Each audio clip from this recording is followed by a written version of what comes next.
Tomorrow.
तो चलो lecture start करते हैं।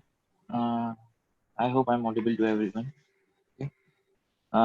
लेक्चर स्टार्ट करते हैं क्योंकि लेक्चर है नहीं आज, तो स्टार्ट कर नहीं सकते। डाउट्स है, अपने डाउट्स बताओ यार। माइक्स ओपन रखे हैं, जिसको जो डाउट है हैंड रेस करो। हैंड रेस करने के बाद जिसके ना doubt. Okay,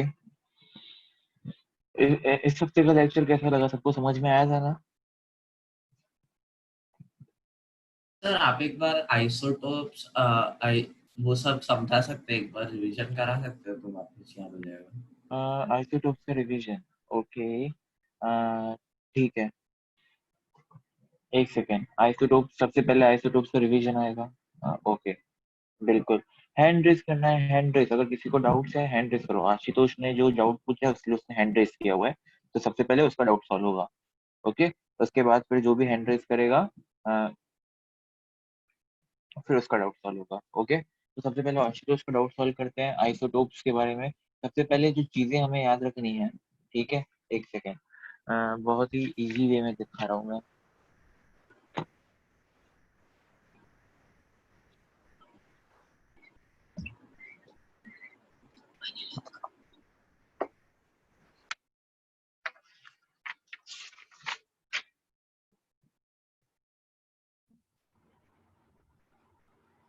Ashutosh, I hope सबको मेरी स्क्रीन दिख रही है। ओके, सबको मेरी स्क्रीन दिख रही है? Yes sir. अच्छे से दिख रही है मतलब? ओके, कुछ समझ में आ जाएगा ना? जो भी मैं लिख रहा हूँ वो दिख रहा है ना? देखो, हमें जो चीजें याद रखनी है वो है, सबसे पहले एक होता है आइसोटोप्स करके, ठीक है, क्या होता है, एक होता है आइसोटोप्स करके, फिर सेकंड जो है वो होता है आइसोबार्स, ओके, ये होता है आइसोबार्स। फिर आता है third one is isotones, okay, this is isotones, and the fourth one is iso electronic electrons, ठीक है, तो ये सब चीजें होती हैं, ठीक है। अब आइसोटोप्स, आइसोबार्स, आइसोटोन्स और आइसो इलेक्ट्रॉनिक, फिलहाल के लिए ये चार चीजें हमें पता होनी चाहिए, ओके। अब सबसे पहले आइसोटोप्स क्या होता है, आइसोटोप्स होता है same atomic number but different mass number, ठीक है। ऐसे एलिमेंट्स जिनका एटॉमिक नंबर जो है वो सेम है, एटॉमिक नंबर सेम है, लेकिन मास नंबर क्या है, डिफरेंट है, ओके। कैसे, अब कैसे का एग्जांपल जो है वो यहाँ पे देखते हैं। कैसे, जैसे कि हाइड्रोजन हो गया, ये 1 1। अब सबसे पहले एक एलिमेंट रहता है ना, सपोज एक एलिमेंट है, ठीक है, एक्स करके कोई एलिमेंट है, तो नीचे जो होता है ना, नीचे होता है जेड और ऊपर होता है ए, ओके। नीचे क्या होता है, जेड, और ऊपर क्या होता है, ए होता है, ठीक है। इतना तो सबको पता ही होगा, ये बहुत ही बेसिक नॉलेज है, okay.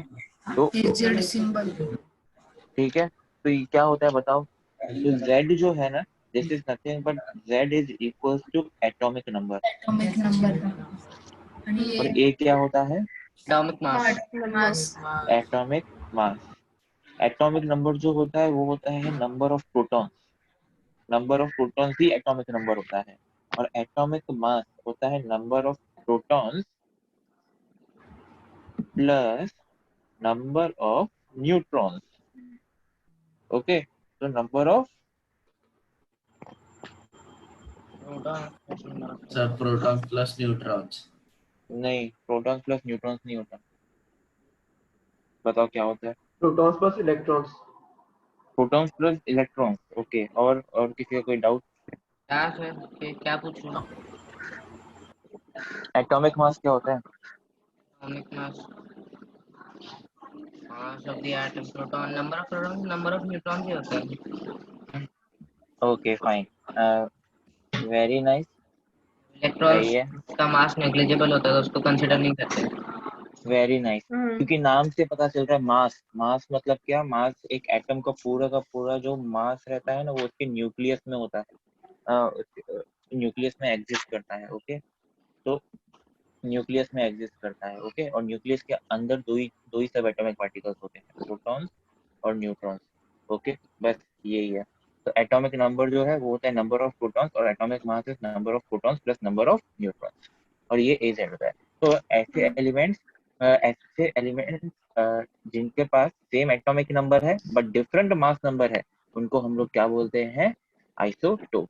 For example H11, H12, H13, सबके पास सेम एटॉमिक नंबर है, लेकिन सबका मास नंबर जो है वो डिफरेंट है, इनको हम लोग आइसोटोप्स बोलते हैं, ओके। सर ऐसे तो मास नंबर डिफरेंट कैसे हो सकता है पर? बिकॉज ऑफ न्यूट्रॉन्स, सब में different number of neutrons present है, जैसे कि इसमें H11, H12 और H13 है, तो इसमें 1 - 1 करेंगे तो क्या होगा, 1 - 1 करेंगे तो इसमें न्यूट्रॉन्स कितने प्रेजेंट है, 0। जीरो।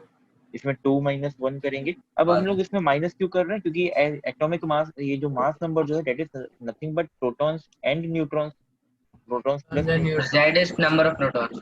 ये सिर्फ प्रोटॉन्स है, तो प्रोटॉन्स प्लस न्यूट्रॉन्स में से मैं प्रोटॉन्स माइनस कर दूंगा तो मुझे नंबर ऑफ न्यूट्रॉन्स मिल जाएगा, तो ओके। 2 - 1 1, इसमें एक न्यूट्रॉन प्रेजेंट है, और 3 - 1 2, तो इसमें जो है 2 न्यूट्रॉन प्रेजेंट है, ठीक है। इसमें 1 न्यूट्रॉन प्रेजेंट है, तो न्यूट्रॉन्स के चेंज की वजह से जो है ना क्या हो रहा है, जस्ट बिकॉज इसमें एक एक्स्ट्रा न्यूट्रॉन है, इसकी वजह से ऐसे एलिमेंट जो ये तीनों के तीनों हाइड्रोजन के ही एटम्स है, तीनों के तीनों हाइड्रोजन के एटम्स है, लेकिन जस्ट बिकॉज इनमें नंबर ऑफ न्यूट्रॉन्स डिफरेंट है, इसकी वजह से ये जो है different different types of atoms बन चुके हैं, different different types of atoms बन चुके हैं, उनको हम लोग आइसोटोप्स बोलते हैं, समझा।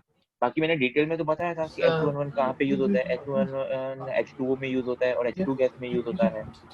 H21 जो है वो हाउ यूज होता है कहाँ पे, D2O में, D2O ड्यूट्रियम, और ये जो है ये रेडियो एक्टिव है, ये मैंने लेक्चर में भी बताया था। Okay, yes Spiderman sir. में भी था, स्पाइडरमैन फिर से बोलो। ऐसे कुछ नहीं। ओके, किसने डिस्कवर किए थे आइसोटोप? आइसोटोप जो है किसने, साइंटिस्ट ने डिस्कवर किए थे, केमिस्ट ने डिस्कवर किए थे, लेकिन इसका इसका एक जो है इम्पोर्टेंट मेंशन जो है पीरियोडिक टेबल चैप्टर में भी आने वाला है कि कैसे आइसोटोप ने जो है बहुत बड़ी प्रॉब्लम क्रिएट की हुई थी, आइसोटोप ने कैसे प्रॉब्लम क्रिएट की हुई थी रिगार्डिंग कि एलिमेंट्स को कैसे हम लोग क्लासिफाई करें। हाँ सर, तो क्योंकि वो सर मास पे बेस थे लैंथेनॉइड्स पीरियोडिक टेबल, तो उनके लिए डिफरेंट स्पॉट्स थे ये। यस तो सर। सही, बिल्कुल सही। तो ये जो है हम लोग इसका इसी आइसोटोप्स का मेंशन जो है हम लोग पीरियोडिक टेबल में पढ़ने वाले हैं। ओके, तो Sir, तब तुम्हें पता, lanthanoids are isotopes. नहीं Sir, नहीं नहीं lanthanoids and sir, because they all have the same atomic number. कौन बोला? या different atomic. They have different atomic numbers, lanthanides का कभी भी सेम एटॉमिक नंबर नहीं है, all are the different elements, Sir, पर वो लैंथेनियम, लोग they are caesium, placed on one block. They are placed on one. अरे नहीं यार, देख, सर मुझे और एक डाउट आ रहा है। एक सेकंड, सिर्फ एक सेकंड, एक टाइम पे एक जना ही देख। पीरियोडिक टेबल जो है ना, मैं तुझे सिर्फ ओवरव्यू दिखा रहा हूँ। पीरियोडिक टेबल देखो ऐसे होती है, फिर ऐसे, मैं सिर्फ ओवर ओवर डायग्राम मतलब ऊपर का लेआउट जो होता है ना, मैं सिर्फ वो बता रहा हूँ तुम्हें। ओके, तो ये ऐसे होता है और ऐसे ऐसे पीरियोडिक टेबल होती है। ओके, ठीक है, तो पीरियोडिक टेबल ऐसे होती है, ये जो है बीच में ऐसे कॉलम आ जाएंगे, ये ऐसे 7 पीरियड्स होते हैं, 7 पीरियड्स होते हैं। बात ये है कि वहाँ पे ओके, तो यहाँ पे जो ये एक ब्लॉक जो है ना, जहाँ पे लेंथेनाइड्स होते हैं सेकंड लास्ट में, और लास्ट में जो है एक्टिनाइड्स रहते हैं। बात ये है कि ये पीरियोडिक टेबल में जहाँ पे लेंथेनाइड स्टार्ट होता है ना, वो नीचे जो हम लोग टेबल के नीचे लिखते हैं, है ब्लॉक। ये जो है ना, यहाँ के जो बाकी के जो सीरीज है ना, 15 एलिमेंट, 14, एक तो यहाँ पे है, बाकी 14, तो बाकी के 14 जो है ना, वो इसके 3D व्यू में है। 3D व्यू में मतलब क्या, एलए के बाद जो है ना सीजियम, वो पीछे के साइड है, समझा, पीछे के साइड। अभी मैं तुझे दिखा नहीं सकता, लेकिन तू समझो कि मैं ये लेंथेनाइड यहाँ पे है, जेड तो एक्सिस पे। हाँ, तो 3D व्यू में देखेंगे तो सीजियम यहाँ पे है, फिर उसके आगे जो है तीसरा एलिमेंट, चौथा एलिमेंट, पांचवा एलिमेंट। तो अगर हम लोग 3D मॉडल में देखेंगे तो ये पीछे स्टार्ट हो गए, समझा। तो एक ही जगह पे नहीं है, ऐसा समझो कि 2D कोई मॉडल है, पीछे से एक लाइन शुरू हो रही है।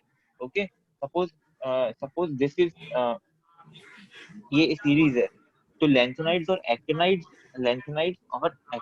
जो है ना, लेंथेनाइड्स और एक्टिनाइड्स पीछे से सपोज एक ब्लॉक ऐसा शुरू हो रहा है लेंथेनाइड का 6th और 7th पे, ऐसे ये मोबाइल है यहाँ पे।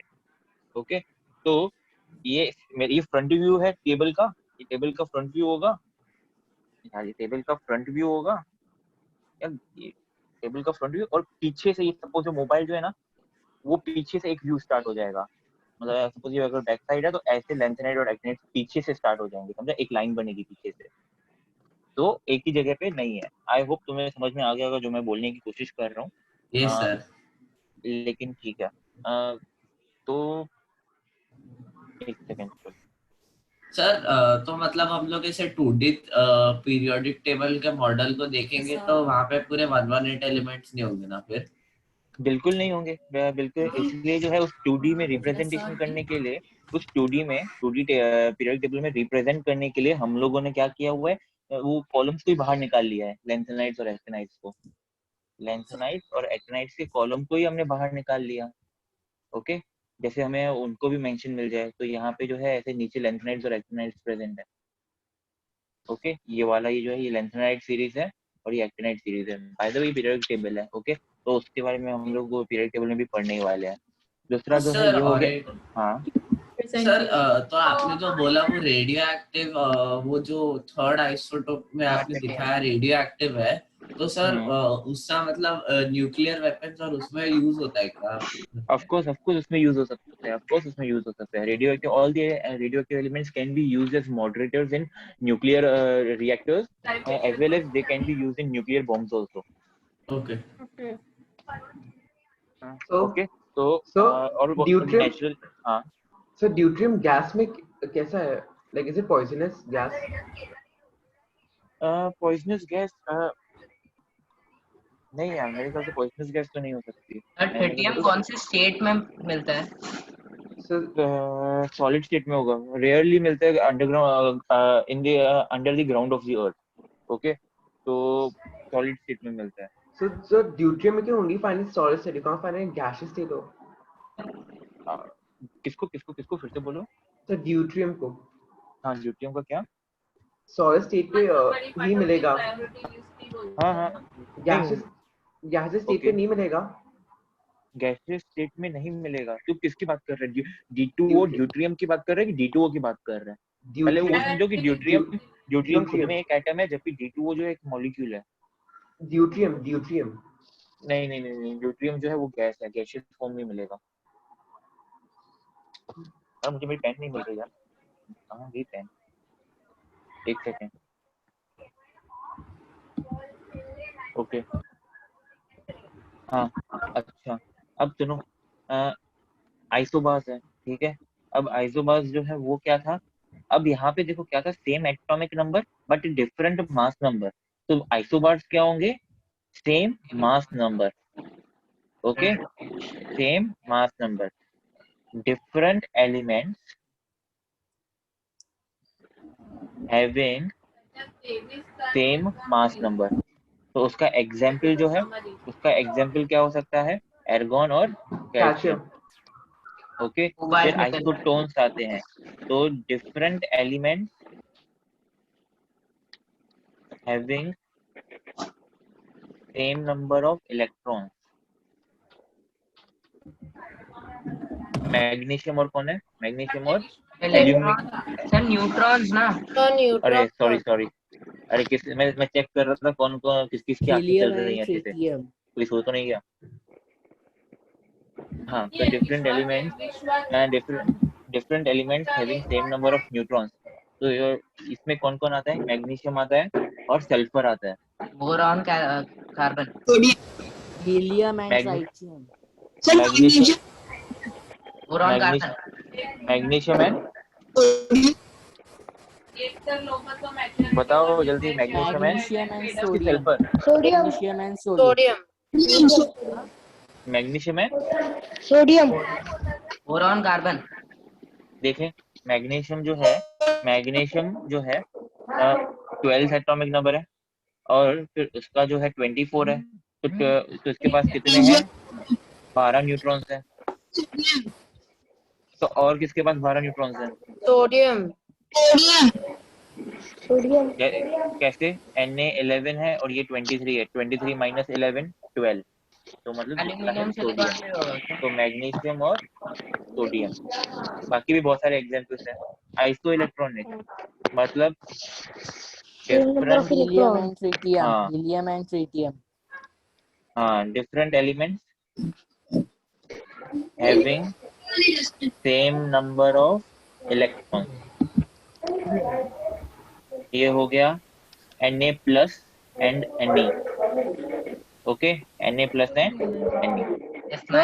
Sir, I have a doubt. हाँ बोलो ना। Sir, if it has the same number of electrons, it will have the same number of protons also. इसीलिए तो हम लोग बोल रहे हैं ना कि आइसो इलेक्ट्रॉन्स हमेशा किसके बीच में होते हैं? आयंस और एटम के बीच में। आयरन और ग्राउंड स्टेट के बीच में।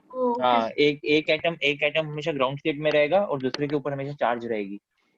तो ग्राउंड स्टेट का मतलब? ग्राउंड स्टेट का मतलब कि वो अपने नेचुरल स्टेट में रहेगा, उसके ऊपर कोई भी चार्ज नहीं होगी। चार्ज नहीं रहेगी मतलब जैसे कि नॉर्मल सोडियम है, तो सोडियम जो है वो नॉर्मल सोडियम है। नॉर्मल सोडियम मतलब क्या? ग्राउंड स्टेट में वाला सोडियम।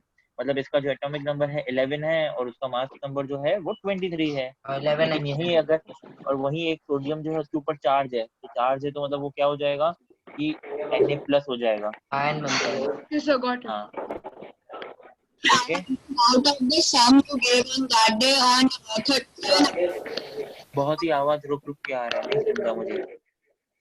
अच्छा ठीक है Ashutosh, I hope your doubt is clear, तो you can lower Yes, your sir. Hand. Okay Yes, sir. Ashutosh हो गया, अब अमर्त्य आएगा, पहले अमर्त्य आएगा, तो अमर्त्य का डाउट क्लियर करेंगे। Amartya you can speak. Amartya Yes, sir. So, Amartya so tritium solid state. Sir, can we find tritium in solid state also? Tritium in solid state, यार एक्चुअली में देखना पड़ेगा, सोचना पड़ेगा बहुत उसके लिए, मतलब सोचना, सर्च करना पड़ेगा। तो इफ पॉसिबल हम लोग कर सकते हैं, मतलब हाँ ढूंढ सकते हैं। अनस्टेबल रहता है यार एक्चुअली में ये बहुत ही, तो गैसियस स्टेट में रहता है। So, yes, sir. And so, ये how do we contain how do we hmm, contain tritium and other radioactive materials? कैसे कंटेन करते हैं यार, देखा नहीं है कि एक्चुअली में उसको हम लोग जो है ऐसे कंटेनर्स में डालते हैं जहाँ से अल्फा बीटा गामा रेज जो है वो पास नहीं हो पाए। जैसे कि So, जैसे कि लेड, kerosene. केरोसिन हो गया, लेड के कंटेनर्स हो गए, लेड के कंटेनर में से जो है अल्फा बीटा गामा रेज पास नहीं हो सकती हैं। Sir, lead. हाँ लेड, बिल्कुल, तो लेड के कंटेनर से पास So नहीं हो gamma सकती rays है। don't pass through lead. Alpha rays also can't pass through lead. Oh, okay, sir. So, what about kerosene? Kerosene. Cosmic rays kerosene, देख यार केरोसिन से पास नहीं हो सकती है, ऐसा कहाँ लिखा हुआ है? No, sir, I'm asking. Sir, gamma rays बिल्कुल Because भी it's नहीं thick. है, ऐसा ऐसा कुछ भी नहीं है। Sir, because it's kerosene, thick. हाँ इट्स थिक यार, इतना भी थिक नहीं होगा कि अल्फा बीटा गामा रेज पास नहीं हो पाए उससे, Yes, sir. बिल्कुल भी नहीं। मेरा लेड कंटेनर ही है सिर्फ, जिससे जो है अल्फा रेज जैसे हार्मफुल रेज जो पास नहीं हो पाते हैं। तो जिंक बोल रहा हूँ, लेड कंटेनर जो है, लेड कंटेनर में हम लोग उनको स्टोर करके रखते हैं, और खुद के बचाव के लिए हम लोग सूट्स पहनते हैं। तो सूट्स तुम्हें पता ही होंगे, साइंटिस्ट ऐसे सूट्स पहन के लेबोरेटरीज में जाते हैं टू कवर, खुद को कवर तो करने सबसे के लिए। ज्यादा डेंजरस क्या होता है, अल्फा बीटा या गामा? सबसे ज्यादा डेंजरस कौन सा होता है? सबसे ज्यादा डेंजरस जो है तीनों ही है, लेकिन अल्फा रेज भी है, गामा रे, देखो अल्फा रेज से जो है सीधा कैंसर हो जाएगा, ठीक है, बीटा भी उतनी हार्मफुल है, और गामा से जो है सीधा हल्क बन जाओगे, ठीक है, तो देख लो। Sir, how with gamma rays to become Hulk? क्यों देखा नहीं है क्या एवेंजर्स में? इनक्रेडिबल हल्क में देख लो। But sir, we'll get cancer and all. We won't become Hulk. हाँ यार, सार्केज्म समझे नहीं But तुम। sir, अच्छा it's ठीक worth है। the risk. It's worth the risk. हाँ, जो एक ट्रूली एवेंजर का फैन रहेगा उसके लिए वर्थ द रिस्क है, बाकी दूसरों के लिए बिल्कुल भी नहीं है। हाँ, ब्रूस बैनर के लिए। हाँ, ब्रूस बैनर के लिए है एक्चुअली में, बिकॉज गामा रेज जो है ना, एक्चुअली में देखा जाए तो gamma rays are harmful only. Bruce Banner भी मर ही जाता, लेकिन बात ये है कि बचपन में उसके डैड ने उसको एक अपने रिसर्च करके जो है एक एंटीडोट उसके ब्लड में डाल दिया था, जिसकी वजह से गामा रेज ने सिर्फ उस एंटीडोट को रिएक्ट किया, उसके सेल्स को Sir, एक्टिवेट super किया। soldier serum. हाँ, तो काइंड ऑफ वो सीरम जो है ना, उसके No, डैड ने sir, ऑलरेडी that is उसको, why No, Captain America. That is why that Captain was given America. to ना Winter ना ना Soldier. ना ना ना ना So that was ना, given to Winter Soldier, sir. No, it was Ah. given to Winter Soldier and Captain America. Both of them lived Yeah. for 200 years. हाँ, लेकिन हम लोग ये डिस्कस नहीं कर रहे हैं, समझा? So, हम लोग ये how do you separate alpha, beta, gamma rays, or is it कैसे सेपरेट करते हैं, क्योंकि एक टाइम पे तीनों रिलीज नहीं होते ना कभी भी। एक टाइम पे कभी भी ये तीनों एक साथ रिलीज नहीं होते, या तो अल्फा रेज एक्सपोज हो रहे होंगे, या फिर बीटा, या तो फिर गामा। तो इनको तो हम लोग, और ये हमेशा रेडियो एक्टिव एलिमेंट्स के अंदर होते हैं, तो सेपरेट करने की जरूरत भी नहीं है, तीनों ही हार्मफुल है। Why would someone will separate? Yes, sir. समझा? And so, एक टाइम पे तीनों कभी भी एक साथ रिलीज नहीं होती है एक रेडियो एक्टिव एलिमेंट में से, ओके? जब एक Actually तो सब में अल्फा रे डी के ही होते हैं। उसको सब में जो है अल्फा रे जो है ना, वही डीके होता है। एक तो सबसे पहले ये रेडियो एक्टिव है, और जैसे ही एक एटम जो है डीके होना स्टार्ट हो जाता है ना, तो अल्फा रेज ही निकलती हैं। ये तो हम लोग आगे देखने वाले हैं, एटॉमिक स्ट्रक्चर करके चैप्टर है, एटॉमिक स्ट्रक्चर के चैप्टर में भी देखने वाले हैं कि अल्फा रेज की वजह से क्या क्या डिस्कवरीज हुई थी। Sir, what rays does sun emit? Sorry, What rays does sun emit? All types of rays. UV rays, ultraviolet Microwaves, rays, radio waves, ultraviolet, infrared, हाँ, gamma, everything. एवरीथिंग। सबसे ज्यादा तो यूवी रेज ओनली।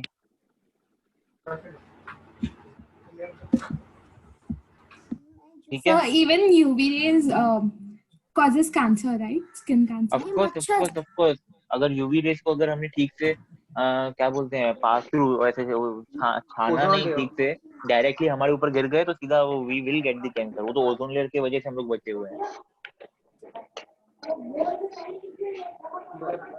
सर इसलिए ozone layer का इतना importance मिलता है ना। बिल्कुल बिल्कुल ओजोन लेयर का तो बहुत ही ज्यादा इम्पोर्टेंस है इसकी वजह से।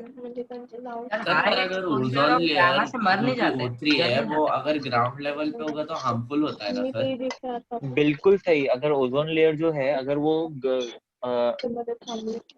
एक स्ट्रेटोस्फीयर में रहता है मोस्टली, तो स्ट्रेटोस्फीयर में रहता है। Mute mute mute mute mute mute everyone mute.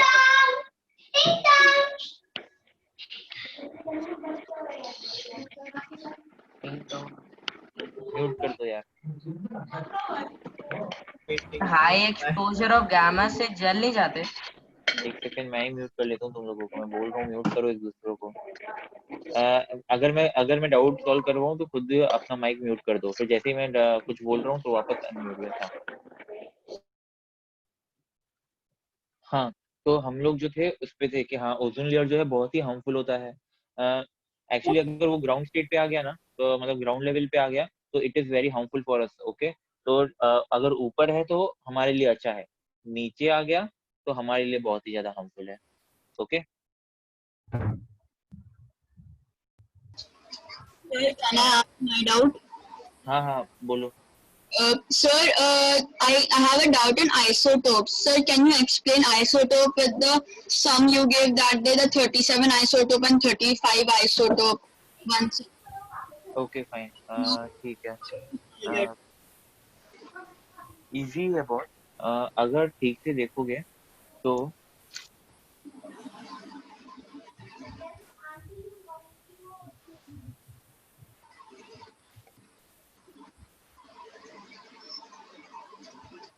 अच्छा ठीक है देखो, अगर ठीक से देखो हम लोग ने क्या बोला था कि क्लोरीन है, क्लोरीन के दो आइसोटोप्स हैं, एक है क्लोरीन 35 और दूसरा है क्लोरीन 37।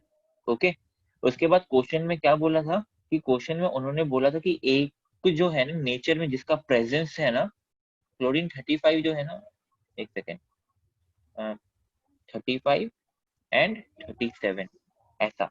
तो क्लोरीन 35 है और क्लोरीन 37 है। उन्होंने ये बोला कि ये जो है ना नेचर में 75% कॉम्पोजिशन है इसका। ओके, बस इतना ही बोला था। तो बताओ एवरेज वेट नेचर में क्लोरीन का कितना है? एवरेज वेट ऑफ क्लोरीन कितना? तो मुझे पता है कि टोटल परसेंटेज जो है। आवाज नहीं आ रही? क्यों? आवाज तो आ रही है यार, मैंने म्यूट किया। आवाज आ रही है ना? ओके, तो ये जो है ना ये 75% है। तो अगर टोटल जो है नेचर में 100% ही अवेलेबल है कोई भी चीज, तो अगर ये 75 है तो ये कितना परसेंटेज अवेलेबल रहेगा? 25%।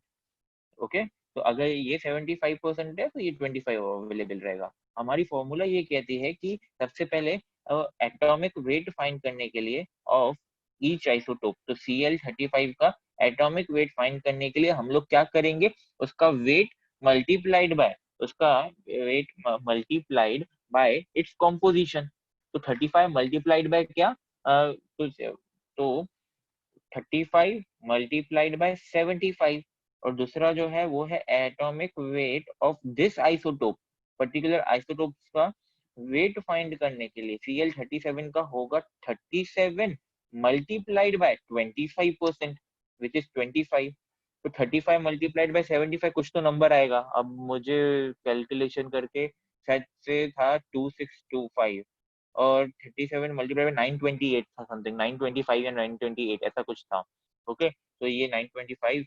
तो अब क्या करेंगे, अब ये मिल गया तो अब एवरेज एटॉमिक वेट फाइंड करने के लिए एवरेज एटॉमिक वेट फाइंड करेंगे, तो एवरेज तो अपॉन 100, और इन दोनों को क्या करेंगे, प्लस कर देंगे। तो 2625 प्लस 925, तो अब इसको प्लस करो यार, कितना आता है 2625? 2625 925 0 5 15 16 Sir, 3650 3650 आंसर आया। तो 3650 अपॉन 100 0 कट 36.5 नहीं, फिर से देखो, चेक करते मुझे प्लीज एक लॉटरी कैसे देख ले, कर कैलकुलेट। Okay 35.5 okay. ये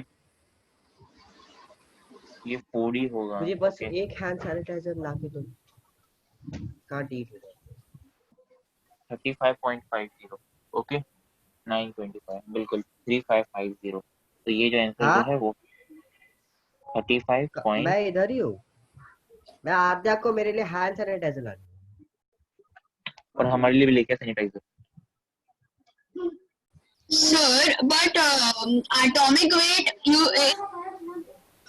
मैं यहाँ पे हम लोग वेट कैलकुलेट कर रहे हैं of isotope, not of atoms. याद रखना, डेफिनेशन कहती है आइसोटोप्स का अगर वेट फाइंड करना हो तो, ना कि एक पर्टिकुलर एटम का। Sir, so what is the formula? Can you repeat? Now the formula is, सबसे पहले तो देखो क्या किया था हमने, कॉम्पोजिशन को,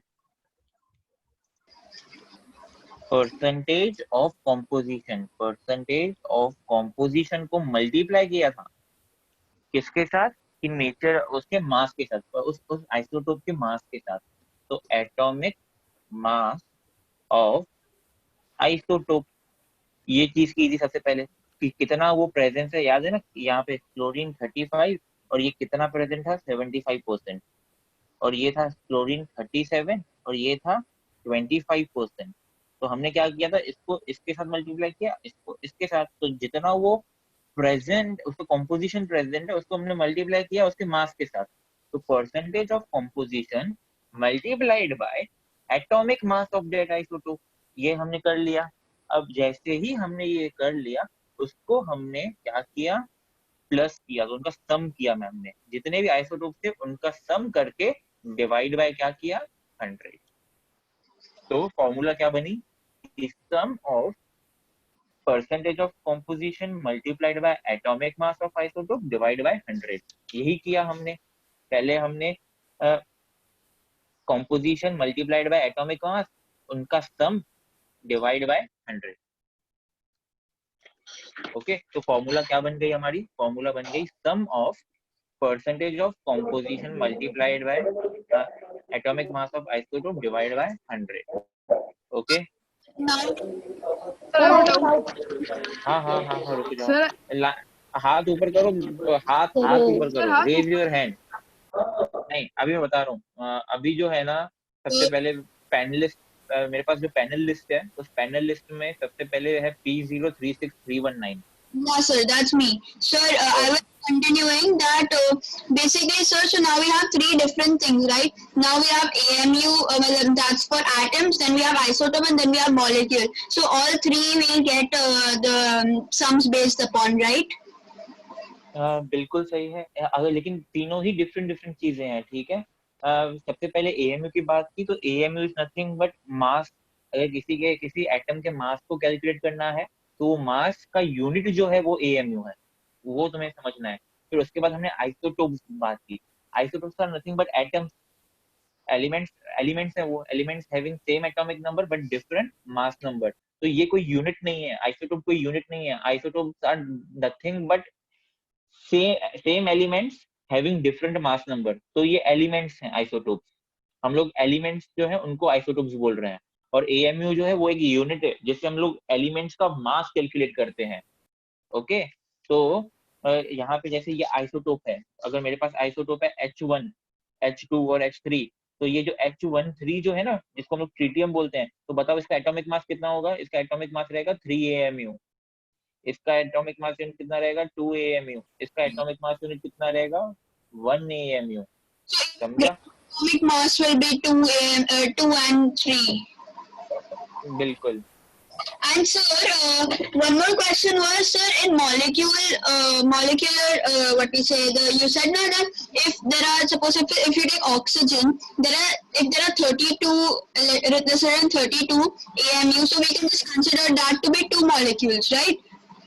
नहीं, बिल्कुल भी 8-16, बिल्कुल सही, बिल्कुल सही, बिल्कुल। तो अगर मेरे पास एक, उन्होंने बोला है कि एक सब्सटेंस है या कुछ भी एलिमेंट है या मॉलिक्यूल है, उसका मेरे पास 32 AMU पड़ा है और वो ऑक्सीजन है, तो मैं क्या करूंगा? एज सिंपल एज दैट कि मुझे पता है कि एक ऑक्सीजन जो है उसके पास 16 मास रहता है, उसका मास 16 AMU रहता है, लेकिन मेरे पास जो है उसका 32 AMU है। मेरे पास ऑक्सीजन के कितने एटम्स हुए? 2 atoms of oxygen. Okay, sir, so basically how will the question comes in that the molecule one, like in the molecule sums, how will they be coming, numericals? इनमें जो है numerical wise कुछ भी नहीं पूछेंगे क्योंकि ये बहुत ही बेसिक है, इतना बेसिक है कि इसके ऊपर क्वेश्चन बन ही नहीं सकते। They will ask questions on molecular weight. That's what my question is. हाँ, ओके, तो मॉलिक्यूलर वेट के ऊपर वो लोग क्वेश्चन पूछ सकते हैं। तो molecular weight is something different. Molecular weight जो है उसका कोई यूनिट नहीं होता, जैसे कि CaCO3 हो गया, H2O हो गया, या फिर और कौन से मॉलिक्यूल्स हैं? बहुत सारे मॉलिक्यूल्स हैं यार, NaOH हो गया, HCl हो गया, इतने सारे हैं। तो ये पूछेंगे बताओ इनका जो है मॉलिक्यूलर वेट कितना है। मॉलिक्यूलर वेट हमें क्या करना पड़ेगा? हाइड्रोजन का मॉलिक्यूलर वेट, सबसे पहले हाइड्रोजन का एटॉमिक वेट जानना पड़ेगा। हाइड्रोजन का एटॉमिक वेट कितना है? 1 मल्टीप्लाइड बाय क्लोरीन का एटॉमिक वेट कितना है? एटॉमिक वेट मतलब 35, तो उसका मास जो है वो 35 है ना, तो 35, तो 1 into 35, तो HCl का कितना है? 35। NaOH का कितना है? तो सबसे पहले atomic weight of Na, multiply होता है। सॉरी यार, हाँ 35, तो 36 हो गया यार। तो अब Na हो गया, तो Na का कितना है बताओ? Na का कितना है यार? 23 प्लस O का है 16 प्लस H का कितना है? 1, तो इसको कैलकुलेट कर लो। 23, हाँ 9 ये 30, तो इसका है टोटल 30। ऐसे क्वेश्चन। अच्छा, तो 40, ठीक है, समझ में आ गया। तो इस तरीके से CaCO3 का है तो Ca का भी सेम है 40। ये कैल्शियम का कितना होता है? 12। ये ऑक्सीजन O3 का तो 3 into 16, तो इनको सबको प्लस करेंगे 100 तो ये 100। ओके, तो ऐसे क्वेश्चन आ सकते हैं। ओके, बाकी वो AMU के ऊपर कोई क्वेश्चन नहीं आएगा, वो आएगा मोल कॉन्सेप्ट में। और वो ऐसे नहीं पूछेंगे कि इसका O2 का AMU बताओ या O3 का AMU बताओ। ये बहुत ही मतलब ऐसे स्मॉल लेवल के क्वेश्चन है। स्मॉल लेवल के मतलब कि जो पूछ भी नहीं सकते, ऐसे टाइप के क्वेश्चन है। फ्री में ये ऐसे क्वेश्चन पूछना मतलब फ्री में मार्क्स देना हुआ। तो ऐसे क्वेश्चन बिल्कुल भी नहीं आएंगे कि ये इसका बताओ AMU कितना है, O2 का AMU कितना है, या ऑक्सीजन का AMU बताओ। पता है जो उसका मास नंबर है, जो उसका मास है, वही उसका AMU है। तो ऐसे क्वेश्चन पूछ के क्या कर मतलब क्यों मार्क्स दे देंगे फ्री में? हाँ, और तुम्हारे बोर्ड के एग्जाम्स में या तो जो भी रहेंगे स्कूल के एग्जाम्स, उसमें वैसे क्वेश्चन पूछ सकते हैं। So, sir, I had one external question, sir. My question was, sir, नहीं, ऑलरेडी लोगों ने हाथ रेस किए, तो कितना क्वेश्चन पूछेगा? P036, तो नाम क्या है? Rushil, sir. रुशिल कितने क्वेश्चन पूछेगा यार? Okay, sir.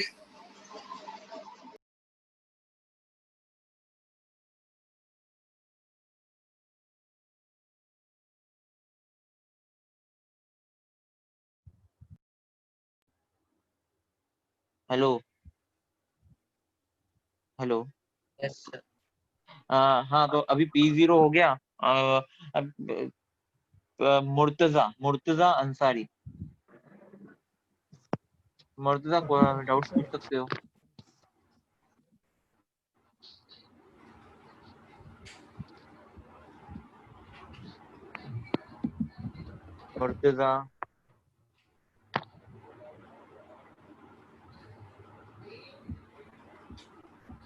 मुर्तजा नहीं आंसर कर रहा, जाने दो।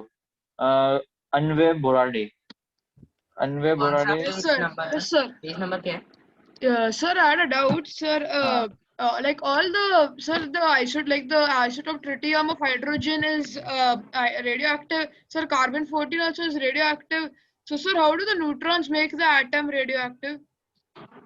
यार न्यूट्रॉन्स जो है वो रेडियो एक्टिव नहीं करते, उनका न्यूक्लियस अनस्टेबल रहता मास है। हो जाता है, मास बढ़ जाता है तो रेडियो एक्टिविटी चलती है। हाँ उनका जो है एक्चुअली में जो है वो they are unstable because of the neutrons present in them. तो अब वो न्यूट्रॉन्स जो है अनस्टेबल होते हैं, तो जैसे ही जो अनस्टेबल रहेगा उसके हिसाब से वो रेडियो एक्टिव हो जाता है, फिर उसमें से रेस निकलना स्टार्ट हो जाती है। So all high isotopes are radioactive, like tritium and all that. Tritium जो है सबसे लाइटेस्ट वो है क्या, Radioactive isotope. Heaviest. Radio active है। हाँ रेडियो एक्टिव एलिमेंट जो है वो ट्रिटियम है, हैवीएस्ट है वो यूरेनियम प्लूटोनियम, ये ऐसे वाले हैं। तो अगर तुम लोग लास्ट के 20 एलिमेंट्स देखोगे ना पीरियोडिक टेबल में, लास्ट के टेबल में Yes, sir. सेवेंथ पीरियड में, तो सारे के सारे आइसोटोप्स ही हैं। ओ सॉरी आइसोटोप बोल रहा हूँ, सॉरी रेडियो एक्टिव ही है मोस्टली। एंडिंग वाले सारे एलिमेंट्स जो है वो रेडियो एक्टिव है। Even many of the elements present in the lanthanides and actinides series are radioactive. Okay, sir, got it. हाँ तो नीचे वाले सारे के सारे रेडियो एक्टिव हैं। Yes, sir. सर मास ज्यादा बढ़ता है तब रेडियो एक्टिविटी होती है ना? हाँ मास जब भी ज्यादा बढ़ता है तो वो अनस्टेबल हो जाते हैं। तो अनस्टेबल हो जाएंगे तो फिर वो क्या हो जाएगा, अब अनस्टेबल हो गए तो फिर बस फिर उन्हें तो फिर बम्बार्डमेंट की जरूरत है, तो फिर वो बम्बार्ड करेंगे। तो बम्बार्ड करने के लिए वो ट्रिगर चाहिए रहता है हमें। जैसे हम लोग उनको ट्रिगर करेंगे ना, तो इसलिए देखो कोई भी एटॉमिक बॉम्ब्स को एक्टिवेट करने के लिए हमें एक ट्रिगर की चाहिए रहता है। The moment when we trigger ना, वो जैसे हम लोग ट्रिगर करेंगे उन्हें तो फिर सीधा ब्लास्ट।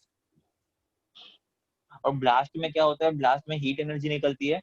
वो हीट एनर्जी जो है ना उसके साथ निकलती है ये हार्मफुल रेस, और वो रेस की वजह से जो है ना, हीट की वजह से तो डेथ हो जाती है, लेकिन उन रेस की वजह से जो है ना वो क्या होता है, रेस की वजह से जो है वो डिफॉर्मिटीज हो जाती है। Sir, check in Chernobyl. Sir, like in Chernobyl.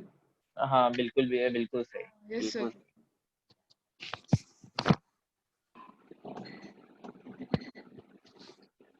अब जो है लाइन में जो है वो है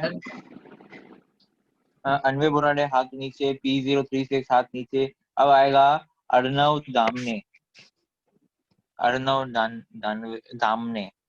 Yes, sir. Sir, actually, I have two external doubts. पहला ऐसा है कि प्रोटियम और ड्यूटेरियम दोनों स्टेबल क्यों है? ओके दोनों स्टेबल क्यों हैं? क्योंकि ये नेचर ऐसे ही वर्क कर रहा है, नेचर में वो ऑलरेडी स्टेबल है। कोई भी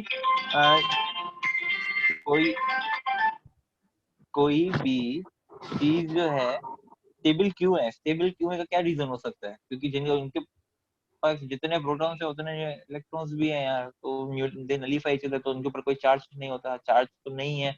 उसके बाद फिर उनके पास एक न्यूट्रॉन भी आ जाता है, तो एक या दो न्यूट्रॉन, तो इसकी वजह से वो स्टेबल है। इसमें डाउट क्या है? ये तो नेचर है, नेचर में एग्जिस्ट करते हैं, they are in nature only. अगर सही मास होता है तो स्टेबल ही रहता है, अगर मास एक्सीड हो जाता है तो फिर वो लोग हाँ तो ये तो मतलब ये तो ये इसका आंसर कैसे हो सकता है? ये तो नेचर में ऐसा प्रेजेंस है उनका कि वो जो है स्टेबल है। स्टेबल जो है वो दो तरीके के स्टेबल कहे जाते हैं। एक जो हम लोग ऑलरेडी स्टेबलनेस की बात कर रहे थे, अनस्टेबल की बात कर रहे थे, दैट इज बिकॉज कि उनमें जो है न्यूक्लियस जो है वो अनस्टेबल है। और दूसरा जो है स्टेबल तब होता है जब वो ग्राउंड स्टेट में रहता है, तो दूसरा स्टेबिलिटी को हम लोग वो ग्राउंड स्टेट बोलते हैं कि ये ग्राउंड स्टेट में अवेलेबल है, अब स्टेबल नहीं क्योंकि उसके ऊपर चार्ज आ गया है, तो एक वो होता है। तो दोनों में ही जो है वो स्टेबल ही है। ओके ओके सर, और एक डाउट है, दोनों प्रोटियम और ड्यूटेरियम कभी डीके क्यों नहीं होते? क्योंकि वो रेडियो एक्टिव एलिमेंट्स नहीं है। रेडियो एक्टिव एलिमेंट्स जो है वो डीके होते हैं। और डीके कैसे होते हैं? जब वो कंटिन्यूअसली अपने में से अल्फा बीटा या गामा अपने में से अल्फा रेज जो है वो रेडिएट करते हैं। तो जैसे ही वो अल्फा रेज जो है वो रेडिएट करते हैं, alpha rays are nothing but positive rays. Okay तो वो पॉजिटिव रेज क्या करते हैं? खुद में से एमिट करते हैं। तो वो एमिट करते करते करते करते उनका लाइफ स्पेन जितना भी रहेगा, उस रेडियो एक्टिव एलिमेंट का जितना भी लाइफ स्पेन रहेगा, वो लाइफ स्पेन खत्म होने के बाद, सपोज 100 इयर्स, 150 इयर्स, 200 इयर्स तक उसने पॉजिटिव रेज खुद में से निकाली है, अल्फा रेज निकाली, उसके बाद जाके जो है वो स्टेबल हो जाएगा। स्टेबल हो गया, अब उसमें जो है कुछ भी रेडिएट करने के लिए कुछ भी नहीं है, तो वो स्टेबल हो गया। तो वैसे ही यहाँ पे जो है ना प्रोटियम और ड्यूटियम, वो उसके पास तो अल्फा रेज है ही नहीं एक्सपोज करने के लिए, जो है उसके पास वो अल्फा रेज तो है ही नहीं। तो है ही नहीं, तो फिर क्वेश्चन क्या था तेरा कि वो क्या नहीं करता क्या था क्वेश्चन? डीके नहीं होता। हाँ डीके नहीं होता। तो डीके कैसे होगा जब उसके पास ऑलरेडी अल्फा रेज है ही नहीं रेडिएट करने के लिए? Sir, ठीक what है, means decay? डीके मतलब बेटा कि जैसे बायोलॉजी में देखा है ना, वेजिटेबल्स कैसे डीके हो जाती हैं। वेजिटेबल्स एयर में एक्सपोज होने के बाद डीके हो जाती हैं, प्लांट्स वगैरह या तो वेजिटेबल्स या तो थोड़े टाइम के बाद जो है माइक्रो ऑर्गेनिजम्स उन्हें खा लेते हैं जो डीके हो जाते हैं। तो डीके का मतलब ये होता है कि रेडियो एक्टिव एलिमेंट्स जो है ना after a particular period of time 150 years 200 years 500 years 300 years के बाद जो है ना, ऐसा थोड़ी कि पूरी जिंदगी भर वो अल्फा रेज रेडिएट करते रहेंगे खुद में से, पूरी जिंदगी थोड़ी ऐसा चलता रहेगा। तो जब तक वो एक पर्टिकुलर पीरियड के बाद वो अल्फा रेज छोड़ना बंद कर देगा, ठीक है, जब तक वो अनस्टेबल है, समझो समझो, जब तक वो अनस्टेबल है ना, तब तक वो अल्फा रेज जो है वो रेडिएट करेगा, ठीक है। एक पर्टिकुलर टाइम स्पेन जैसे ही खत्म हो गया उसके बाद जो है वो अल्फा रेज जो है रेडिएट करना बंद कर देगा। क्यों रेडिएट करना बंद कर देगा? क्योंकि अब वो स्टेबल हो चुका है, अब वो it is no more unstable, अब वो स्टेबल हो चुका है। स्टेबल होने के लिए वो अल्फा रेज रेडिएट कर रहा था ताकि मैं थोड़े टाइम के बाद, थोड़े सालों के बाद, कुछ सालों सेंचुरीज के बाद जाके मैं स्टेबल बन जाऊं। उस प्रोसेस में वो अल्फा रेज जो है वो रेडिएट कर रहा था। ओके, तो जैसे ही वो अल्फा रेज जो है after particular span of Yes, time sir. हो गया तो फिर उसके बाद जो है वो स्टेबल हो जाता है। तो हाँ, प्रोटियम और ड्यूटेरियम में तो ऐसा कुछ केस ही नहीं है, अल्फा रेज का तो कोई कॉन्सेप्ट ही नहीं है क्योंकि वो रेडियो एक्टिव एलिमेंट्स ही नहीं है, तो डीके तो हो ही नहीं सकते।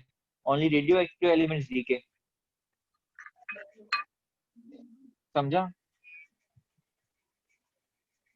Okay sir, thank you. हाँ, अब लाइन में जो है वो है Yes, अवनीश, sir. अवनीश पाल।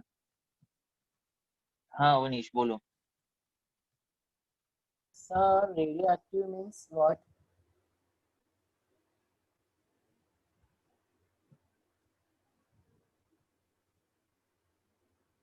क्या क्या? रेडियोएक्टिव मतलब क्या सर?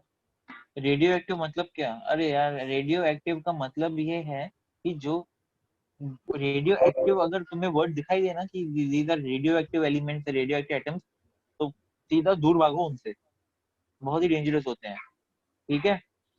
मतलब दूर भाग जाओ ऐसे एलिमेंट से। यही एटम्स हैं जिनकी वजह से क्या होता है, हिरोशिमा और नागासाकी पे जो है ना, जो बॉम्बार्ड हुए तो यूरेनियम प्लूटोनियम ऐसे ही बॉम्ब्स जो है उनके ऊपर गिरे थे। तो ये जो है खुद में से रेज निकालती हैं और वो रेज इतनी हार्मफुल होती हैं, इतनी हार्मफुल रहती हैं वो रेज कि हमें जो है ना उनसे कैंसर हो जाता है, डिफॉर्मिटीज आ जाती हैं, स्किन खराब हो जाती है, सेल्स जो है वो ब्रेक होना स्टार्ट हो जाते हैं। तो बेसिकली चर्नोबिल तो बहुत जने एग्जांपल दे ही रहे हैं ऑलरेडी, तो वो बेस्ट एग्जांपल है। तो वो रेडियो एक्टिव एलिमेंट्स होते हैं जो कि बहुत डेंजरस होते हैं, हार्मफुल होते हैं।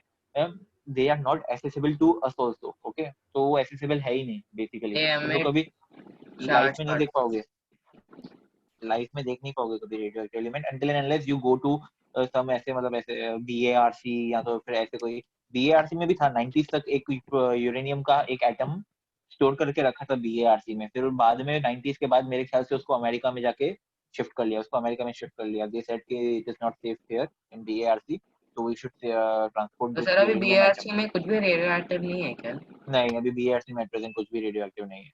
उनको 90s में यूरेनियम का आइटम था एक वहां पे जो स्टोर करके रखा था, लेकिन उसको फिर बाद में ट्रांसफर करके अमेरिका में ट्रांसफर कर लिया, अमेरिका में उसको ट्रांसपोर्ट कर दिया। सर तो यूरेनियम और ये सब के आइटम बहुत रेयर होते हैं क्या? बिल्कुल, बहुत ही रेयर होते हैं और एक्चुअली में बहुत ही रेयर होते हैं। It is not accessible to normal people, okay. Normal peoples को, मतलब नॉर्मल पीपल जो है दे कांट एक्सेस इट, वरना फिर पता चलता कि कोई, हर कोई जो है बॉम्बलेस कर रहा है, तो तुम्हारे गली में यूरेनियम कोई तो बॉम्ब मिल ब्लास्ट कर रहा जाता है फिर भी, बाकी बहुत रेयर होता है, पर यूरेनियम फिर भी थोड़ा मिल जाता है। थोड़ा मिल जाता है कि आधा किलो यूरेनियम जो ऐसा। ऐसा नहीं, मतलब पर यूरेनियम लाइक ज्यादा फाइंड कर सकते हैं बाकी रेडियो एक्टिव एलिमेंट्स से ज्यादा हाँ, मिलता पर्टिकुलर स्टेट्स या कंट्रीज में इजीली अवेलेबल होता होगा। है। अफ्रीका में होता है, ऑस्ट्रेलिया में बहुत इजीली मिलता है। True. Sir, your voice is breaking. मेरा वॉइस ब्रेक हो रहा है, ओके। सृष्टि, अभी सृष्टि आएगी, सृष्टि का डाउट है, सृष्टि बोलेगी, उसके बाद फिर ऋषि बोलेगा। Srishti, Hello. We are waiting for your Yeah. Doubt. You're या audible, Yes. sir. Sir, so my doubt was about the concept of mole. You'd said that 1 mole is equal to 6.022 into 10 raised to 3 atoms, 10 raised to 23, sorry.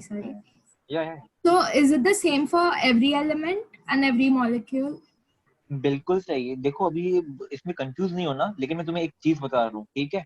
Actually मुझे बतानी नहीं चाहिए क्योंकि it is quite मतलब at higher level, मतलब higher level पे comparatively जितना तुम लोग अभी पढ़ रहे हो, लेकिन जिसको समझ में आ गई तो इट्स गुड, जिसको नहीं समझ में आ गई तो वो वेट करेगा टर्म टू द, ओके। तो अब समझो यहाँ पे कि एक एटम है ऑक्सीजन का, ओके, एक एटम है ऑक्सीजन का, ओके। वो ऑक्सीजन का जो एक मोल ऑफ एटम जो है, 1 मोल ऑफ ऑक्सीजन एटम, बताओ कि उसका मास कितना है? उसका मास कितना है बेसिकली ऑक्सीजन का? 16 AM. बिल्कुल सही, बिल्कुल सही, 16 AMU, ठीक है। अगर मैं उसका एटॉमिक वेट पूछ रहा हूँ तो 16 नो, हाँ नो यूनिट, ओके, तो 16 है। तो 1 mole of, oh my God, तो 1 मोल ऑफ ऑक्सीजन जो कि 16 है, ओके। तो अगर मैं 1 मोल ऑफ ऑक्सीजन बोलता हूँ,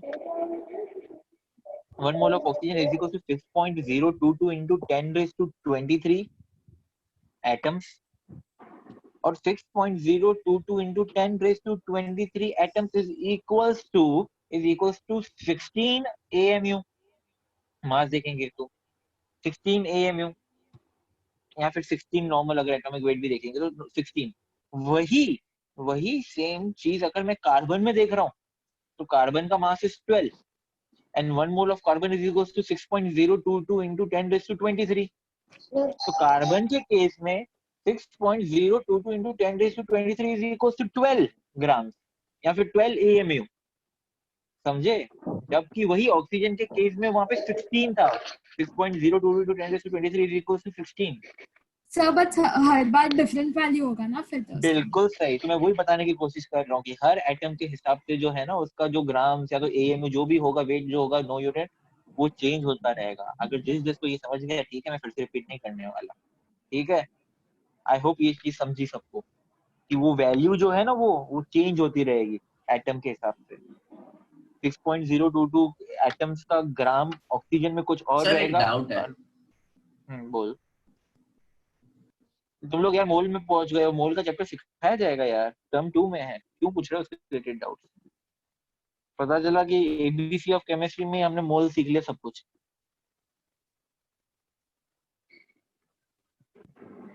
हाँ, अभी सृष्टि हो गई ना। नकुल नकुल नकुल नकुल नकुल पूछ सकता है, फिर केशव पूछ सकता है, विवान विवान छोड़ दो भाई, विवान को बैन करते हैं ग्रुप से आज। फिर मुर्तजा है। इनमें से जो भी नाम है उनमें से कोई भी एक जना उठ जाओ और डाउट पूछो। सर बिल्कुल, आइसोमर्स आइसोस्टर्स ये हम लोग आगे करने वाले हैं, तुम लोग आगे मत बढ़ो, अभी तक हम लोग ABC में हैं। आइसोमर्स इन सब की डेफिनेशन हम लोग करने वाले हैं, आइसोस्टर्स की भी करने वाले हैं, don't worry. Sir question, Why is chlorine 36 stable? Sir उसका तो एटॉमिक मास ज्यादा है ना इससे न्यूट्रॉन्स का, इससे 36 is radioactive। हाँ सर। क्या 37 is stable, 35 37 is stable, 36 is radioactive। अच्छा हाँ हाँ, तो वैसा क्यों है सर, उसका न्यूट्रॉन्स जो ज्यादा है ना। लेकिन फिर न्यूट्रॉन्स के ऊपर तो डिपेंड ही नहीं करता। तुम्हें कौन बोल रहा है कि न्यूट्रॉन्स के ऊपर डिपेंड करता है कि एक पर्टिकुलर एटम जो है वो रेडिएटिव रहेगा कि नहीं रहेगा? अच्छा, तो उसके ऊपर, न्यूट्रॉन्स के ऊपर तो बेसिकली डिपेंड ही नहीं करता है ना कि एक पर्टिकुलर जो है एटम उसके ऊपर न्यूट्रॉन्स के लेवल के ऊपर डिपेंड ही नहीं करता, न्यूट्रॉन्स ज्यादा है कम है उसके ऊपर तो डिपेंड ही नहीं करता। Okay, thank you sir. Sir, Sir, how is 36 radioactive? Yes। How is 36 radioactive? भाई नेचर में ही अवेलेबल है, उसका कुछ डेफिनेशन नहीं है। यूरेनियम क्यों रेडियो एक्टिव है?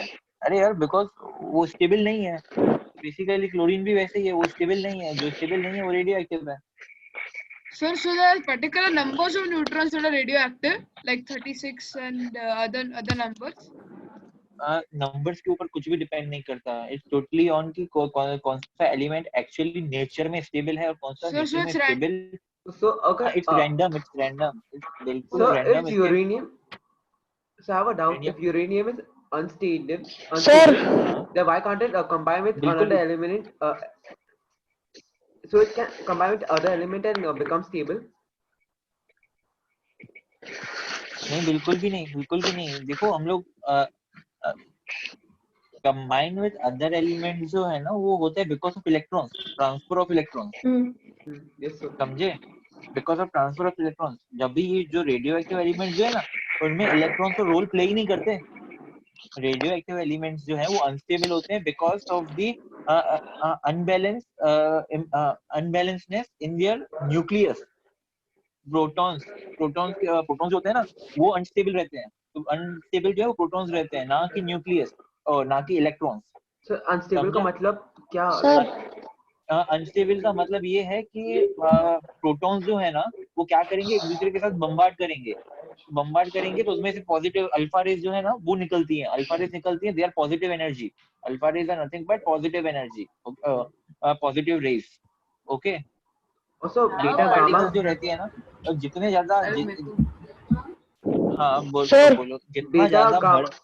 मैं Beta gamma. 36 का आंसर दे सकता हूँ, किसी को जानना है? Sir. क्लोरीन 36 बोल दे.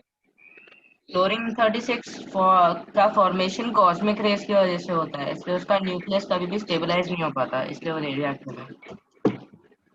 बिल्कुल देख लिया, कॉस्मिक रेज में बोल दिया. हाँ बोलो. सर ये आप अभी एटॉमिक नंबर और मास नंबर को माइनस करने से क्या निकलता है, इलेक्ट्रॉन या प्रोटॉन? मास को जब भी हम लोग उसके एटॉमिक नंबर से मास नंबर को जब भी हम लोग उसके मतलब a माइनस जेड करेंगे तो हमें नंबर ऑफ न्यूट्रॉन्स मिलेंगे. यस. अच्छा ठीक है.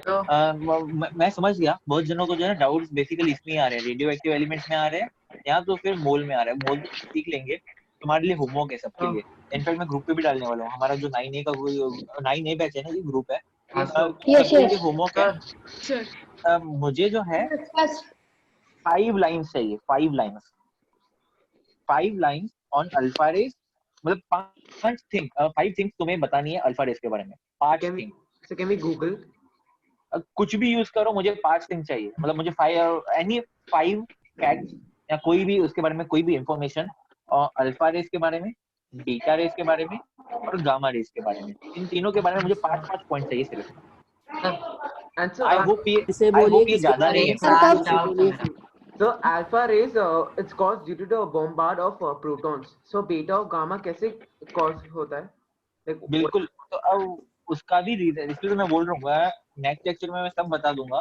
पहले तुम लोग 5 पॉइंट जो है जो खुद के नॉलेज से लेके आ सकते हो, मतलब समझ सकते हो, मुझे वो चाहिए. डाउट्स ग्रुप में सब जने 5 पॉइंट लिखेंगे. डाउट्स ग्रुप भी है sir, can you repeat? Sir doubt group भी तो है एक 9A करके. आई होप yes, सब उसमें so है. There is a doubts group. मैं फिर से मैं भी नहीं है, ऐड हो जाओ. ठीक है. अपने ग्रुप जो नॉर्मल तुम्हारा 9 का ग्रुप जो है ना क्लास का, जो अंधेरी का कोई रहेगा उसमें उसको बोलो कि please add me in doubt group. Okay. तो वहां पे एक मैसेज डाल देना सिर्फ. अरे क्लास डाउट. अब बोलो जल्दी बोलते जाओ. अब देखो ये होमवर्क है. इनफैक्ट मैं वो डाउट्स वाले ग्रुप में भी अभी डालने वाला हूँ. मेरे ख्याल से यहाँ पे सारे बच्चे प्रेजेंट नहीं है अभी. मैं डाउट्स में एक बार डाल दूंगा. Yes, sir. Sir, I was not in the last lecture. Sir, next doubt lecture में. हाँ सर, तो क्या आप सिर्फ बता सकते हो कि what you taught in the last session? Last session में हमने क्या किया था? विवान बता दो, अवनीश कोई बता दो यार. मतलब मुझे याद नहीं आ रहा कहाँ से स्टार्ट किया था, खत्म कहाँ पे किया था. मुझे याद है स्टार्ट कहाँ से किया था, मुझे याद नहीं. मेरे को भी नहीं याद. वही तो. एक सेकंड. मेरे को भी नहीं याद.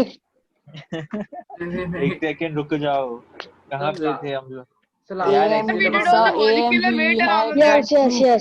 Sir, molecular gram weight, sir, isotopes, isobars, isotones, and ऐसे इलेक्ट्रॉनिक। हाँ बिल्कुल सही, So we बिल्कुल did about सही। mole or equation, so हाँ equation बिल्कुल। based on सुनो सुनो सुनो, किसका डाउट था ये? जो भी है सुनो, हमने जो है ना Yes, sir. प्रूव किया था कि 1 AMU जो है वो 1.66 into 10⁻⁻24 ग्राम्स कहते हैं। हमने ये प्रूव किया था। Yes. मोल के बारे में पढ़ा था। मोल के बारे में पढ़ने के बाद फिर हमने एवोगैड्रो नंबर के बारे में पढ़ा था, वो मोल में आ गया। उसके बाद तीसरा हमने आइसो, ये क्या है, तो आइसोबार्स, आइसो इलेक्ट्रॉन्स, आइसोट्रॉन्स ये किया था। Avogadro number क्या होता है? 6.022 multiplied by 10⁻23. Guy called Avogadro made it. 23। Okay, बस ये किया था। Physical and chemical properties of atoms के थे। Avogadro number symbol Sir, is तो वो chapter is fully complete. नहीं बिल्कुल भी नहीं, अभी तो आधा ही हुआ है सिर्फ, आधा ही हुआ है। ऐसा कर रहा हूँ मैं, नोट्स डाल रहा हूँ आज मैं ग्रुप पे शेयर कर दूंगा नोट्स आज मैं, आज तक के जितने भी मैंने पढ़ाया है। So पहले लेक्चर में क्या हुआ? तो पहले लेक्चर में क्या हुआ? पहले लेक्चर में क्या हुआ? अबे मैं एक चीज बता रहा हूँ, सुनो सुनो सुनो। ABC of chemistry हुआ।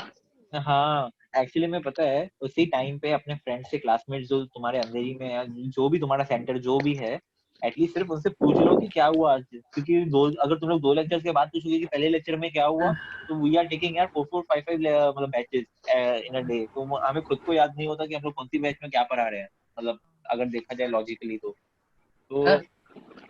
अच्छा ठीक है, मैं ऐसा कर रहा हूँ, सुनो मैं ऐसा कर रहा हूँ कि मैं अपने नोट्स जो है वो शेयर कर रहा हूँ PDF, ओके, तो वो देख लेना, तुम्हें पता चल जाएगा कि मैंने अब तक क्या क्या पढ़ा है। सर आप कहाँ से हो? हाँ आप कहाँ से हो? मैं कहाँ से हूँ? मैं मुंबई से हूँ। लास्ट नगर से। ओह माय गॉड, अरे विमान, सब याद है उसको। आशीष सेंचलानी का नेबर हूँ मैं। सर हाँ बोलो। जब अल्फा रे डीके होता है तो एटम अपने पिछले एटम्स में चेंज होने लगता है, तो अल्फा री डीके में तो खाली न्यूट्रॉन्स और प्रोटॉन्स निकलते, तो इलेक्ट्रॉन्स का क्या होता है? वो वैसे के वैसे ही रहते हैं, इसलिए तो अगर इलेक्ट्रॉन्स निकलेंगे तो वो आयंस बन जाएंगे, वो कभी इलेक्ट्रॉन से कुछ भी नहीं होता, वो वैसे के वैसे ही रहते हैं। सर फिर वो इलेक्ट्रॉन्स तो बाहर के शेल्स के निकल जाने चाहिए, क्योंकि न्यूक्लियस का साइज छोटा रहता है, उसका चार्ज भी छोटा हो जाता है, तो बाहर के इलेक्ट्रॉन्स को तो निकल जाना चाहिए। नहीं बिल्कुल भी नहीं, बिल्कुल भी नहीं, ऐसा बिल्कुल भी नहीं होता, सिर्फ पॉजिटिव चार्ज निकलती है, क्योंकि उसका न्यूक्लियस बहुत बड़ा होता है। न्यूक्लियस बड़ा होता है तो इलेक्ट्रॉन्स का मे बी जितने नंबर ऑफ इलेक्ट्रॉन्स होते हैं ना, उन इलेक्ट्रॉन्स तक पहुंचने के लिए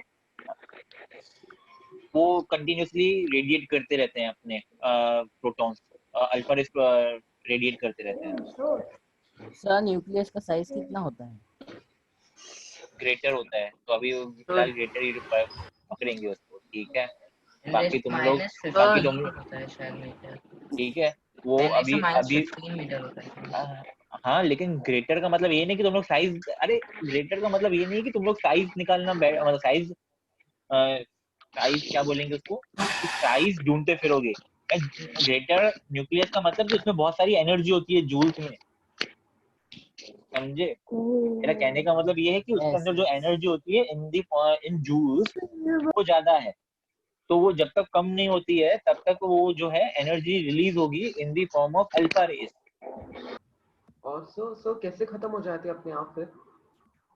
फिर वो रेडिएट होती है, तो रेडिएट होती जाती है, तो फिर जो एनर्जी जो है वो रिलीज हो जाती है, तो जैसे एनर्जी रिलीज हो जाएगी तो उसके बाद न्यूक्लियस स्टेबल हो जाएगा, न्यूक्लियस स्टेबल हो गया तो अब it will no more radiate alpha rays, तो उसके बाद फिर हम लोग उसके सर वो कोई और एटम बन जाता है ना फिर?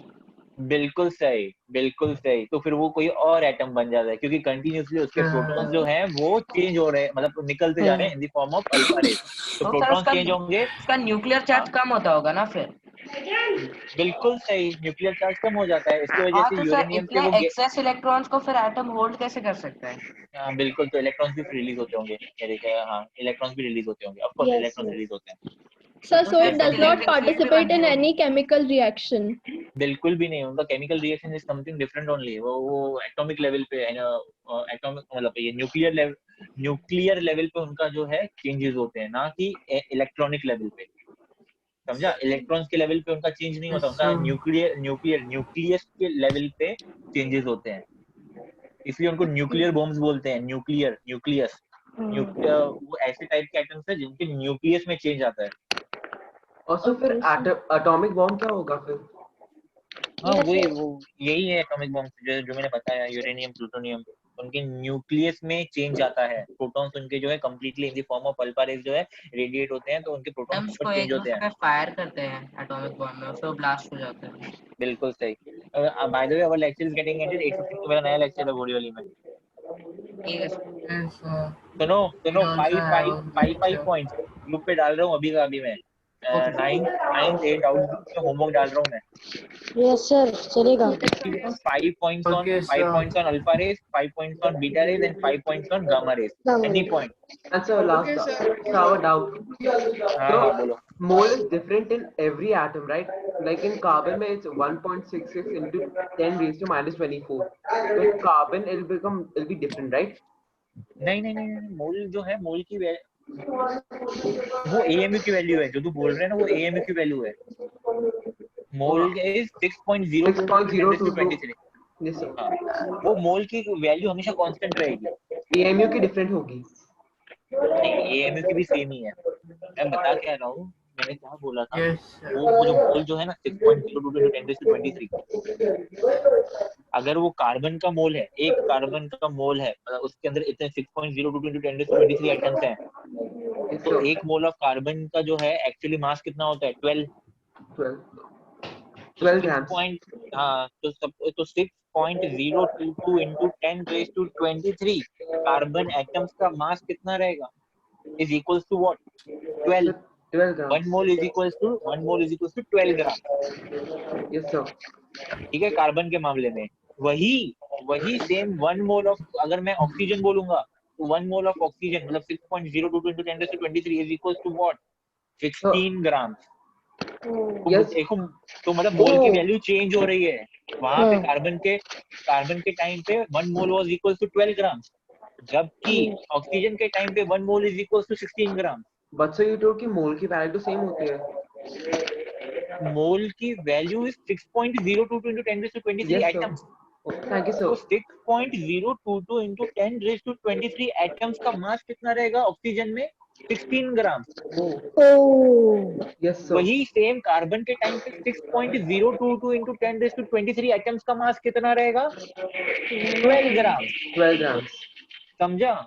यस तो sir. 1 mole is equal to 12 gram, वही 1 mole is equal to 16 gram. तो मोल की वैल्यू चेंज होती है।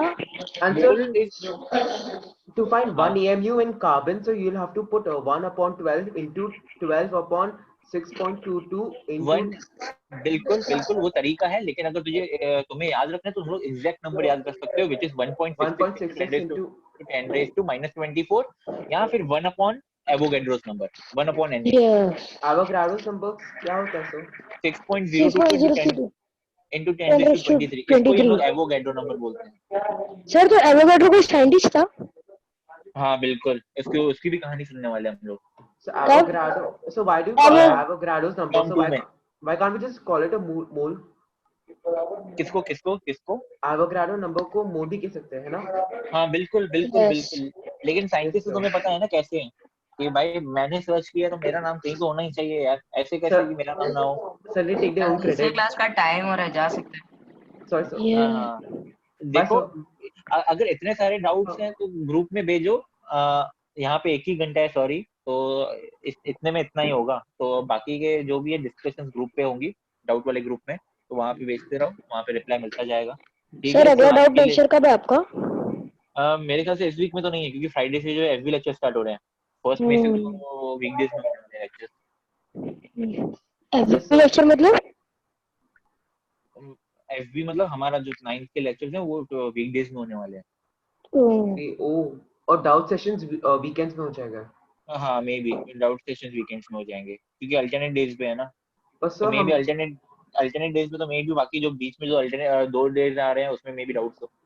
और सर पर हमारा लाइक हमारे स्कूल का भी जूम होता है सर, तो टाइमिंग्स का इवनिंग में होगी या नाइट में? Evening time. हाँ 4 to 9। Thank you sir, bye. या bye thank you sir, bye. Bye everyone. अभी भी क्यों हाथ रेस कर रहे हो? अभी क्या हाथ रेस करके क्या कर लोगे इसके बाद? हाँ Vivaan, bye. Bye sir. Bye sir. Bye everyone, bye everyone. Bye sir.